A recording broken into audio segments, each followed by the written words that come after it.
好，歡迎大家嚟到我講 Hi-Fi， 你要聽。今日嚟到太子嘅環球電器，係同大家慎重介紹我手上呢一套全港限量只有50套嘅 Kojo Technology 鋼城精工嘅孖裝金地盒。咁今次孖裝金地盒有乜特色呢？就係附送，冇錯係送咗2條嘅空一 Upgrade 地線嘅。咁去到片嘅尾段呢，我亦都會介紹下我身上呢個咁尊貴嘅 Focal Backfist MG 耳機，價值10200蚊嘅真無線耳機，究竟可以幾好聲？我哋一齊去片。好啦，啱啱講過啦，今次嘅孖裝金地盒咧，大家望望下，就跟咗2條空一嘅地線。空一地線咧，其實用咗 PC-CCC 嘅鍛造技術去製造嘅。咁大家有玩過線嘅朋友可能聽過啦 ，PC-CCC 嘅音色傾向都傾向中低頻會好咗。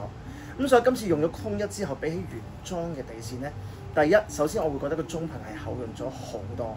另外音場嘅闊度同深度都比起原裝線起碼好咗30成。咁但係於未感受過地線升級嘅感覺咧，大家記得留意地線比起信號線嘅重要性咧，係有過之而無不及嘅。好啦，啱啱講過啦，孖裝金地盒今次嘅特色就係送咗2條嘅空一地線。我相信好多朋友仔咧已經擁有或者聽過玩過 Kojo 嘅金地盒。咁但係地線咧，我發覺好多人身邊咧都係用緊原裝嘅黑色線。唔係話佢原裝線唔好，係用咗空一 Upgrade 線之後咧，整體個音場闊度同埋深度都會增加好多。而今次嘅空一嘅地線咧，其實用咗 PC-CCC 嘅鍛造技術去製造嘅。咁但係有玩過線嘅朋友，可能知道 PC-CCC 嘅特色就係佢中低頻比較豐滿。用咗空一之後咧，整體改變嘅人聲厚潤度多咗好多，而且佢唔會刻意去將高頻拉高咗。而會將中低頻 mid bass 更加摁出嚟，慢慢咁樣滲出嚟。比原裝線咧，其實整體音色咧，我會覺得係起碼好咗30% 咁多嘅。好啦，啱啱講過啦，今次嘅孖裝金地盒咧，其實跟咗2條嘅空一地線嘅。咁啊條地線一端咧係叉頭，一端係 RC 頭，一邊插地盒 RC 頭，只要插翻你器材後邊閒置咗嘅 RC 位咧，就已經即刻見效㗎啦。係啦，除咗今次送嘅空一地線之外咧，其實 Kojo 本身都有出另外一隻叫空2嘅地線嘅。咁大家用藍色同埋白色去分就 O K 啦。藍色嘅其實係用緊6N 嘅純銅，而今次送嘅空一白色地線咧係用 PC-CCC 嘅鍛造技術去製造嘅。咁啊，根據廠方嘅建議同埋我自己嘅聽感咧，其實空一咧係真係比較天仙配啲金裝嘅地盒嘅，會將整體嘅音色平衡度咧都會拉得好勻好平均。好啦，今次孖裝金地盒啦，可能有啲朋友就會問啦，究竟2個地盒我應該插邊度好？首選有2個地盒嘅話咧，大家可以插喺喇叭端，用翻焦頭去插翻落去嘅喇叭度嘅。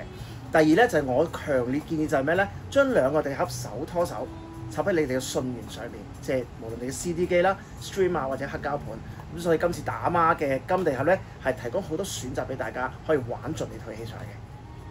好啦，地盒就講完啦。大家試完空一 Upgrade 線同埋原裝線有咩分別嘅話咧，記得喺下面留言話翻俾我聽。好啦，要隆重介紹我身上呢一隻咁尊貴嘅 Focal Backfist MG 無線耳機啦。今次 Backfist MG 最大嘅升級係用咗鎂金屬去做單元，基本上用鎂金屬去做單元做無線耳機係冇可能嘅事。不過 Focal 今次將不可能變成有可能，將一個好難推嘅單元變成一隻無線耳機，而且整體嘅平衡度同埋細節量比起上一隻嘅 Backfist 高好多，係直情有貴氣嘅感覺。你出街唔需要再帶任何嘅 DAP， 唔需要一條好粗嘅耳機線，你需要嘅係一個好靚聲嘅平台，例如 Apple Music， 用無線去接駁 Backfist MG， 你已經聽咗個好極品嘅音效。好啦，另外要介紹 Backfist MG 一個好好玩嘅玩法，而且係非常之靚聲。其實盒裏邊咧已經附送咗一條 USB-C 去 C 嘅線，一邊插住你手機或者 DAP， 另一端經呢個 Backfist MG 嘅 USB-C 輸入，佢就會用佢內置嘅解碼去聽歌。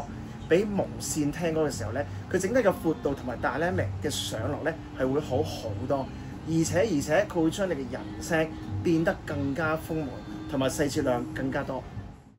好啦，好嘢介紹完啦，但係見到我手上咧，其實已經開咗出嚟嘅 demo 咧，都可以喺太子環球電器度試嘅。